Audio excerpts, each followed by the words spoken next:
അസ്സലാമു അലൈക്കും. Welcome back to Visal media. ഞാൻ ഫക്രുദ്ദീൻ പന്താവ്. സ്വന്തം മക്കളുടെ പ്രണയത്തിന് കൊടപിടിക്കുന്ന മാതാപിതാക്കളും പ്രണയിക്കാൻ ഇറങ്ങി തിരിച്ച പെൺകുട്ടികളും ആൺകുട്ടികളും നിർബന്ധമായിട്ടും നിങ്ങൾ ഈ അനുഭവങ്ങളൊന്ന് കേൾക്കണം. 2 വർഷം പ്രണയിച്ച ഒരു പെൺകുട്ടി വളരെ സന്തോഷകരമായിട്ട് നന്നായിട്ട് പഠിക്കാൻ മിടുക്കിയാണ്. ക്ലാസ്സിലൊക്കെ നല്ല ടോപ്പായിട്ട് പഠിക്കുക, എല്ലാവരുടെയും ആദരവ് പിടിച്ചു പറ്റിയൊരു പെൺകുട്ടി. ആ പെൺകുട്ടി പഠിക്കാൻ വേണ്ടി തിരഞ്ഞെടുത്തത് തിരുവനന്തപുരം മെഡിക്കൽ കോളേജാണ്. അവിടെ ഒരു കോഴ്സിന് ചേർന്നു. അവിടെ നിന്ന് അതിനപ്പുറത്തേക്കുള്ള ഒരു കോഴ്സിന് പോകണമെന്ന് ആഗ്രഹം ഉണ്ടായിരുന്നു. പക്ഷെ സാമ്പത്തികം ഇച്ചിരി കുറവായതുകൊണ്ട് അതിന് പോകാൻ പറ്റിയില്ല. അപ്പോഴാണ് തിരുവനന്തപുരത്ത് തന്നെ ഒരു ലാബിൽ ജോലിക്കും ചേർന്നു. അങ്ങനെ അവിടെ ഒരു വർഷം ജോലിക്ക് നിൽക്കുന്ന സമയത്താണ് അവിടുത്തെ ഒരു കാർ ഷോപ്പിലുള്ള ഒരു ഷോറൂമിലുള്ള ഒരു യുവാവുമായി തൻ്റെ അതേ പ്രായത്തിലുള്ള ഒരാളുമായിട്ട് പ്രണയത്തിലായി. ഈ പ്രണയം കൊടുമ്പിരി കൊണ്ടു. വീട്ടുകാരോട് പറഞ്ഞാൽ വീട്ടുകാർ ഈ പ്രണയം അംഗീകരിക്കില്ല എന്ന് ഈ പെൺകുട്ടിക്ക് അറിയാം. ഈ പെൺകുട്ടി വീട്ടുകാരോട് കാര്യം പറഞ്ഞില്ല. ഒടുവിൽ വീട്ടുകാരോട് പറഞ്ഞു, എനിക്കിങ്ങനെ പ്രണയമുണ്ട്, ഞങ്ങൾ 2 വർഷമായിട്ട് പ്രണയത്തിലാണ്. വീട്ടുകാർ പറഞ്ഞു, പൊന്നുമോളെ, നമ്മൾ ഈ പാലക്കാട്ടിലെ ഗ്രാമത്തിലെ പാവം ആളുകളാണ്. നീ ഈ തിരുവനന്തപുരത്തൊക്കെ പോയിട്ട് പ്രണയിച്ചിട്ട് അത് നടപ്പിലാവണ ഒരു കേസല്ല. ആ രക്ഷിതാക്കൾ പ്രായോഗികമായ കാര്യങ്ങൾ പറഞ്ഞപ്പോൾ മകൾ ഈ പ്രണയം തലക്ക് പിടിച്ചതുകൊണ്ട് വാപ്പയും വേണ്ട, ഉമ്മയും വേണ്ട, ഒന്നും വേണ്ട, എനിക്കും എൻ്റെ പ്രണയവും എൻ്റെ കാമുകനും മതി എന്ന് ഉറപ്പിച്ചിട്ട് അവരോട് പറയും, നമ്മൾ ഇനി അടുത്ത സ്റ്റെപ്പ് എന്താ ചെയ്യേണ്ടത്? നമുക്ക് നിന്റെ വീട്ടുകാരൊക്കെ ഒഴിവാക്കിയിട്ട് നിന്നെ ഞാൻ പൊന്നു പോലെ നോക്കാം, മരണം വരെ നിനക്ക് ഞാൻ ഈ 2 വർഷത്തെ പ്രണയം കൊണ്ട് നിനക്ക് എന്നെ മനസ്സിലായില്ലേ എന്ന് ചോദിച്ചു. ഈ 10-20 വയസ്സ് വരെ വളർത്തി വലുതാക്കിയ മാതാപിതാക്കളെക്കാൾ 2 വർഷത്തെ പ്രണയം കൊണ്ട് തിരിച്ചറിഞ്ഞ കാമുകനാണ് വലുതെന്ന് തിരിച്ചറിഞ്ഞ ഈ പെൺകുട്ടി മാതാപിതാക്കളെ ഉപേക്ഷിച്ച് ഈ കാമുകന്റെ കൂടെ പോയി. എന്തായാലും കാമുകന്റെ വീട്ടുകാർ ഇത് അംഗീകരിച്ചു. ഒരു മതപരമായിട്ടുള്ളൊരു ചടങ്ങോട് കൂടിയിട്ട് വിവാഹമൊക്കെ കഴിഞ്ഞു. വിവാഹം കഴിഞ്ഞിട്ട് വെറും 2.5 മാസം ആ പെൺകുട്ടി ഇന്നലെ സ്വയം ജീവനൊടുക്കി ഭർത്താവിൻ്റെ കയ്യിൽ നിന്നുള്ള ക്രൂരമായ പീഡനങ്ങൾ ഏറ്റിട്ട് ഒരു പ്രണയവും ഈ പെൺകുട്ടിയെ രക്ഷിക്കാൻ വന്നില്ല. തൻ്റെ ജീവിതം തകർന്നു പോകുമ്പോഴൊക്കെ തന്നെ ഷെൽട്ടറാക്കി കൊണ്ടുനടക്കേണ്ട മാതാപിതാക്കളിൽ ഒരു മോചനവും ഈ പെൺകുട്ടി കണ്ടില്ല. ഒരൊറ്റ കാരണമേ ഉള്ളൂ, ഈ പ്രണയം കൊണ്ട് എവിടെയാണ് എത്തുന്നത് എന്നുള്ളതിൻ്റെ ഏറ്റവും ഒടുവിലത്തെ ഉദാഹരണം. ഞാനിപ്പോൾ നടന്ന ഒരു സംഭവമാണ് ഞാൻ പറഞ്ഞത്. ഇന്ദുജ എന്നാണ് ഈ പെൺകുട്ടിയുടെ പേര്. ഭർത്താവിൻ്റെ പേര് അഭിജിത്ത് എന്നുള്ളതാണ്. 2 പേരുടെയും പ്രായം 25. ഇപ്പോൾ ഇതാ അഭിജിത്ത് പോലീസ് കസ്റ്റഡിയിലാണ്. അവളെ മർദ്ദിച്ച അഭിജിത്തിന്റെ സുഹൃത്തും കസ്റ്റഡിയിലാണ്. തൻ്റെ ഭർത്താവിൻ്റെ വീട്ടിലെ 1-ാം നിലയിലെ കിടപ്പുമുറിയിൽ ഒരു കയർത്തുമ്പിൽ ജീവനൊടുക്കാൻ ഈ ഒരു പെൺകുട്ടിയെ പ്രേരിപ്പിച്ച ഒരു ഘടകം എന്താണ്? നല്ല സാമ്പത്തികമായിട്ട് നല്ല ശമ്പളമുള്ള ഈ ജോലി ഈ പെൺകുട്ടിക്കുണ്ട്. പഠിച്ച് നല്ലൊരു ജോലി വാങ്ങി ആദ്യം ചെയ്ത ലാബിൽ ഇപ്പോൾ ഒരു നല്ല ആയുർവേദ ഹോസ്പിറ്റലിൽ ഒരു ലാബ് ടെക്നീഷ്യനായിട്ട് വർക്ക് ചെയ്യാണ്. പക്ഷെ ഈ സമ്പത്തോ കാര്യങ്ങളൊന്നും ഈ പെൺകുട്ടിയെ തുണച്ചില്ല. കാരണം 2 കാരണങ്ങളാണ് ഞാൻ കണ്ടത്. പ്രണയിക്കുന്ന സമയത്തുള്ള ഒരു സ്വഭാവമേ അല്ല, പ്രണയശേഷം വിവാഹത്തിലെത്തിയ ആളുകൾക്ക് ഉണ്ടാകും ബോധം നമുക്ക് ആദ്യം ഉണ്ടാവണം. പല പെൺകുട്ടികളുടെയും ധാരണ ഈ പ്രണയിക്കുന്നത് പോലൊക്കെ തന്നെയാണ് ഇനിയും എൻ്റെ ലൈഫിൽ വരാൻ പോവാൻ. ഇത് വിചാരിച്ചിട്ട് തന്നെ പലപ്പോഴും പെൺകുട്ടികൾ +1 പഠിക്കും 10 മുതൽക്കൊക്കെ തുടങ്ങും ഒരു പ്രണയം. എന്നിട്ട് ഇവർ പ്രണയം പലപ്പോഴും വീട്ടുകാർ അറിയില്ല, അല്ലെങ്കിൽ വീട്ടുകാർ കുറച്ച് വൈകിട്ട് അറിയും. അപ്പൊ പറയും, ഞങ്ങൾക്ക് ഒരു പ്രശ്നമില്ല, പഠിക്കാനൊന്നും ഞങ്ങൾക്ക് തടസ്സമല്ല, ഇതൊരു കല്യാണത്തിലേക്ക് എത്തുന്ന വരെ ക്ഷമയോടുകൂടി ഞങ്ങൾ ഇരുന്നോളാം. അങ്ങനെ ചെറിയ പിണക്കങ്ങളും ഇണക്കങ്ങളൊക്കെ ആയിട്ട് കല്യാണത്തിന് സമ്മതിപ്പിക്കുന്ന മാതാപിതാക്കളുണ്ട്, അതിനെ പ്രോത്സാഹിപ്പിക്കുന്ന മാതാപിതാക്കളുണ്ട്. എങ്ങനെ ചെയ്താലും തങ്ങൾക്കൊരു ഇണയെ കിട്ടുമെന്ന് കരുതുന്ന പെൺകുട്ടികളും ആൺകുട്ടികളുണ്ട്. എന്നിട്ട് എന്താണ് സംഭവിക്കുന്നത് എന്നുള്ളതിൻ്റെ ഞാനൊരു ഉദാഹരണമാണ് ഞാൻ പറഞ്ഞത്. പ്രണയം ഒരു പാപമാണെന്നോ തെറ്റാണെന്നോ അല്ല, ഇത് ചെന്ന് എത്തുന്ന ഒരു യാഥാർത്ഥ്യങ്ങൾ, നമ്മൾ ഫാക്ട് പറയുമല്ലോ, ഒരു യാഥാർത്ഥ്യമാണ് പറയണത്. എന്തുകൊണ്ടാണ് 2 വർഷത്തെ പ്രണയം പോലും തന്നെ ഇത്രമാത്രം സ്നേഹിച്ച് കരുതലോടെ കെയറായിട്ട് കൊണ്ടു നടന്നിരുന്ന, സപ്പോർട്ട് ചെയ്തിരുന്ന ഒരു ഭാര്യയെ പോലും നഷ്ടപ്പെടാൻ ഇടയാക്കിയത്? ഇതാണ് ഇത്തരം പ്രണയങ്ങൾ കൊണ്ടെത്തിക്കുന്നൊരു ജീവിതം. ഇങ്ങനെയൊക്കെ തന്നെ ആയിരിക്കും. ഇന്നിപ്പോ അതിൻ്റെ മാതാവിരുന്ന കാര്യം, എൻ്റെ മകൾ അങ്ങനെ ചെയ്തോന്നല്ല, എൻ്റെ മകൾ ഒരു കൊന്നാണ്. എന്ത് കൊന്നത്? അവനവൻ്റെ ജീവിതം നല്ലപോലെ ജീവിക്കാൻ അത് സ്വയം ജീവനൊടുക്കിയിട്ട് മറ്റുള്ളവരെ പഴി പറഞ്ഞിട്ട് കാര്യമുണ്ടോ? ആ പെൺകുട്ടിക്ക് ഇത് വേണ്ടെങ്കിൽ നല്ലൊരു ജോലി കയ്യിലുണ്ടല്ലോ, ഹോസ്പിറ്റൽ ആണെങ്കിൽ നാടെമ്പാടും ഇഷ്ടം പോലെ ഉണ്ട്, അയാളെ ഒഴിവാക്കിയിട്ട് വന്നൂടെ?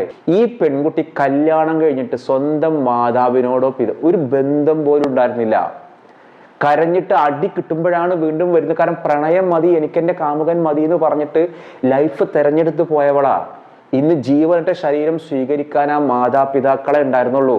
ഇത് ഓർക്കണം പെൺകുട്ടികളെ. നിങ്ങൾ പഠിക്കുന്ന കാലത്ത് 4-5 വർഷമൊക്കെ പ്രണയിച്ചിട്ടാണ് നിങ്ങൾ ഒരു സമയത്ത് കല്യാണം കഴിക്കണത്. എന്നിട്ട് നിങ്ങൾക്ക് ആ പ്രണയ നാളിലുള്ളത് പോലത്തെ ഒരു ലൈഫ് കിട്ടും നിങ്ങൾ പ്രതീക്ഷിക്കുന്നുണ്ടോ?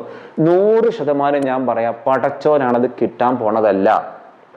ഇത് തിരിച്ചറിഞ്ഞാൽ തന്നെ പകുതി പ്രശ്നങ്ങൾ നിങ്ങളെ തീരും. വേറൊന്നും പറയാം, 10 വർഷത്തെ പ്രണയം. ഒരു 10 വർഷം ഒരാണും പെണ്ണും പ്രണയിച്ചിട്ട് ആ പ്രണയിക്കുന്ന ഒരാളുടെ ലൈഫിൽ കല്യാണം കഴിഞ്ഞാൽ എന്തുമാത്രം സ്നേഹം ഉണ്ടാവും. കാരണം അത്രയും കാലയളവിനിടയിൽ ഇവർക്കിടയിൽ പിണക്കങ്ങളും ഇണക്കങ്ങളൊക്കെ നടന്നിട്ട് പിണങ്ങിയാൽ ആളെങ്ങനെയാണ്, കലിപ്പനാണോ, എങ്ങനെയാണെന്നൊക്കെ നമുക്ക് മനസ്സിലാകുന്ന ഒരു കാലയളവായി. രണ്ടുപേരും ഒടുവിൽ കല്യാണം കഴിച്ചു. വീട്ടുകാർ ഇവർ രണ്ടുപേരുടെയും നിർബന്ധത്തിന് വഴങ്ങി. കല്യാണം കഴിഞ്ഞിട്ട് ഒരു 4-5 വർഷം അങ്ങനെ പിന്നീടാണ് ഇവർക്കിടയിൽ അടി തുടങ്ങി. ഒരിക്കലും പരസ്പരം ഒന്നിക്കാൻ പറ്റാത്ത രീതിയിൽ മനസ്സകന്നു. അങ്ങനെ ഇവർ തമ്മിൽ ഒരിക്കലും ഒന്നിക്കാൻ പറ്റാതായപ്പോൾ പെണ്ണിന്റെ വീട്ടിൽ പോയി, ചെക്കൻ്റെ വീട്ടിൽ പോയി.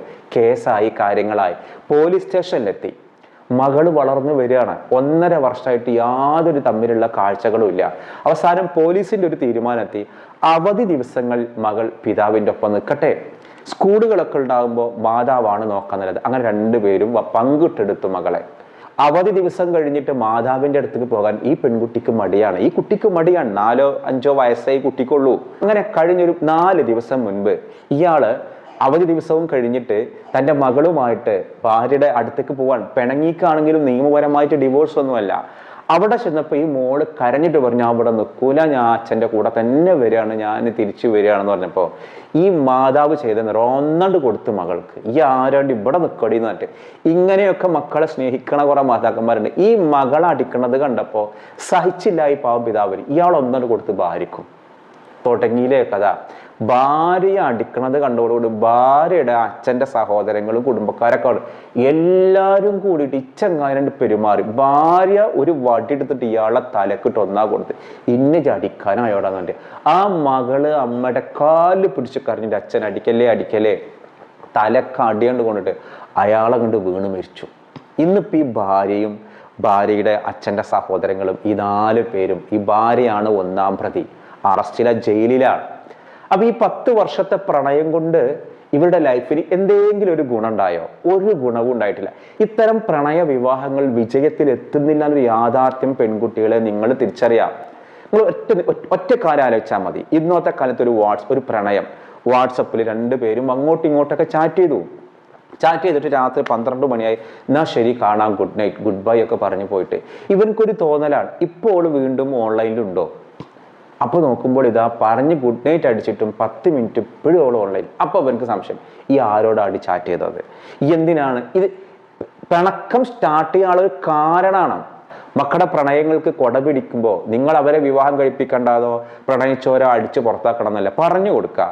ഈ പ്രണയങ്ങളൊന്നും ജീവിതകാലം മുഴുവനും നിൽക്കൂല. അതൊക്കെ അറിഞ്ഞുകൊണ്ട് ചെയ്താൽ മതി. ഇപ്പൊ നിങ്ങൾ പാലേ തേനെന്നൊക്കെ വിളിക്കുന്ന ആളുകൾ പിന്നെ നിങ്ങൾ തെറിവാക്കുകളായിരിക്കും പരസ്പരം പറയാ. ഞാനിപ്പോൾ നിങ്ങൾക്ക് 100 കണക്കിന് ഉദാഹരണങ്ങൾ ഞാൻ പറഞ്ഞുതരാം. ഇനിയിപ്പോൾ നിങ്ങൾ തോന്നും അറേഞ്ച്ഡ് മാരേജ് ആണെങ്കിൽ ഇപ്പോൾ ഈ പ്രശ്നം ഉണ്ടാവില്ലേ എന്നുള്ളത്. അറേഞ്ച്ഡ് മാരേജ് ആകുമ്പോൾ നമ്മുടെ മൈൻഡിറ്റ്യൂഡ് മാറുകയാണ്. ഇത് നമ്മൾ പ്രണയിച്ച് കല്യാണം കഴിച്ചതല്ലല്ലോ. അപ്പൊ എല്ലാം ഞാൻ സഹിക്കണം എന്നുള്ളൊരു മൈൻഡ്, നമ്മുടെ ആ മൈൻഡ് സെറ്റ് മാറിയിട്ട് വേണ്ട എങ്കിൽ ഇട്ടെറിഞ്ഞ് പോകാനുള്ളൊരു മനക്കരുത്ത് അവിടെ വരും. എനിക്കതിൽ നിന്ന് ക്വൈറ്റ് ചെയ്യാനുള്ള, അതിൽ നിന്ന് മാറിപ്പോകാനുള്ള ഒരു മനക്കരുത്തും ഒരു ആറ്റിറ്റ്യൂഡ് ഉണ്ടാവുക. ആ നേരം മാതാപിതാക്കളെ വെറുപ്പിച്ചിട്ട് മാതാപിതാക്കളുടെ സമ്മതം ഇല്ലാതെ വർഷങ്ങളോളം പ്രണയിച്ച് അത് പങ്കാളിയിൽ നിന്ന് എന്തെങ്കിലും പ്രശ്നങ്ങൾ ഉണ്ടാകുമ്പോൾ ഈ പെണ്ണ് തോന്നും, ഞാൻ എൻ്റെ കാരണം ഞാൻ തിരഞ്ഞെടുത്ത ഒരു കേസല്ലേ, ഇനിയിപ്പോൾ ഞാൻ എന്താ ചെയ്യുക, ജീവൻ അങ്ങോട്ട് ഒടുക്കാന്ന്. ജീവൻ ഒടുക്കിയാൽ അവനവന് പോയി എന്നല്ലാതെ എന്താണ്. ഞാനത് പറയാൻ കാരണം ഒരുപാട് ഫാമിലീസിൽ, മുസ്ലിം ഫാമിലീസിലടക്കം ഇത്തരം പ്രണയങ്ങളെ അറിഞ്ഞുകൊണ്ടോ അറിയാതെ പ്രോത്സാഹിപ്പിക്കുന്ന ഒരുപാട് ഉമ്മമാരുണ്ട്. പ്രണയ ആളുകൾ അങ്ങനെയൊക്കെ ഒന്ന് കല്യാണം കഴിപ്പിക്കുന്നതുകൊണ്ട് പ്രശ്നമില്ല, അവർക്ക് പറഞ്ഞ് മനസ്സിലാക്കി കൊടുക്കണം. ഈ ഒരു കാലയളവോ ഈ ഒരു സ്നേഹമോ അല്ല തുടർന്ന് അങ്ങോട്ട് ഉണ്ടാവുക. അതിനെ നേരിടാൻ തയ്യാറാണോ നിങ്ങൾ പ്രണയിച്ചോളൂ. 2 പ്രണയിക്കണ സമയത്ത് അവനവന്റെ ജാതിയും മതവും നോക്കിയിട്ടേലും പ്രണയിക്കാൻ ശ്രമിക്കുക. അപ്പോൾ നമ്മളിങ്ങനെ പ്രാക്ടിക്കലൊക്കെ ആയിട്ട് നോക്കി പ്രണയിക്കുക. അതേപോലെ സാമ്പത്തികമായ അന്തരം വല്ലാതെ ഉണ്ടാവാൻ നിൽക്കണ്ട. വീട്ടുകാർക്ക് പറ്റുന്ന നല്ല ജോലിയുള്ള ഒരാളെ നോക്കി പ്രണയിക്കുക. അപ്പോൾ നിങ്ങൾക്ക് തോന്നും ഇങ്ങനെയൊക്കെ നോക്കി പ്രണയിക്കാൻ പറ്റും. പ്രണയം എന്നുള്ളത് ഇങ്ങനെ പ്ലാനഡ് ആയിട്ടുണ്ടാവണം അല്ല. അതുകൊണ്ടാണ് പറയണത്, തൽക്കാലം അത് വേണ്ട. വീട്ടുകാർ നമുക്ക് നല്ലൊരാളെ കാണിച്ചു തരുമ്പോൾ അയാളെ ഇഷ്ടപ്പെടുന്ന ആൾക്ക് പ്രണയം നമുക്ക് തോന്നുവാണെങ്കിൽ നമ്മൾ കല്യാണം കഴിച്ചാൽ നമുക്ക് ആപ്റ്റാണോ, നമ്മൾ നന്നായിട്ട് ചിന്തിച്ചു ഓക്കെ ആണെങ്കിൽ മാത്രം ഓക്കെ അടിച്ചാൽ മതി, ഇന്നാ പിടിച്ചോ, ഇന്നാണ്ട് കണ്ട് നാളെ കണ്ട് ഇഷ്ടമായിട്ട് കല്യാണങ്ങൾ കഴിക്കണ്ട. എന്നോട് നിങ്ങൾ യോജിച്ചാലും വിയോജിച്ചാലും ഈ പറയുന്ന കാര്യങ്ങൾ വളരെ ഗൗരവത്തോടു കൂടി ഉമ്മമാരും ഉപ്പമാരും അതേപോലെ പെൺകുട്ടി ശ്രദ്ധിക്കണം. ഇന്ന് നമ്മൾ ചോദിക്കുന്ന ഒരു ചോദ്യം, ഞെട്ടിക്കുന്ന ഒരു വീഡിയോ ഞാൻ കണ്ടു. മധ്യപ്രദേശിൽ നിന്നാണ് 3 ചെറിയ കുട്ടികളെ അതിക്രൂരമായി മർദ്ദിക്കുന്ന പ്രായപൂർത്തിയാകാത്ത ഒരു ബാലൻ. കാരണം എന്താണെന്നറിയോ? ജയ് ശ്രീറാം വിളിക്കാൻ വേണ്ടിയാണ് മർദ്ദിക്കുന്നത്. നിങ്ങളുടെ ദൈവമായ അള്ളാഹുവിൻ്റെ പേര് പറയുമ്പോഴൊക്കെ അതിക്രൂരമായിട്ട് ചെരുപ്പ് എടുത്തിട്ട് മുഖത്തടിക്കുന്നുണ്ട്.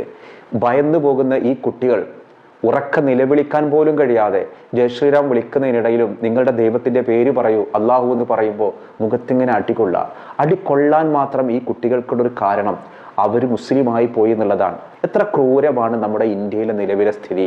ഈ ബാലനെ, പ്രായപൂർത്തിയാവാത്ത ഈ ബാലനെ അറസ്റ്റ് ചെയ്തു. ഈ വീഡിയോ എടുത്ത ഒരാൾ മദ്യപിച്ച സമയത്താണ് ഈ വീഡിയോ സോഷ്യൽ മീഡിയയിൽ ഇട്ടത്. അപ്പോഴാണ് ഇത് പുറം ലോകം അറിയുന്നത്. പിന്നീട് ഇവൻ അറസ്റ്റിലായത്. അള്ളാഹുവിന് 99 നാമങ്ങളുണ്ട്. ഇതിൽ ഒരു നാമം നിങ്ങൾക്ക് കമൻ്റായിട്ട് ഉത്തരം എഴുതണം. അതാണ് ചോദ്യം. മറ്റൊരു ദിവസം മറ്റൊരു വീഡിയോയുമായി വീണ്ടും കാണാം. അസ്സലാമു അലൈക്കും.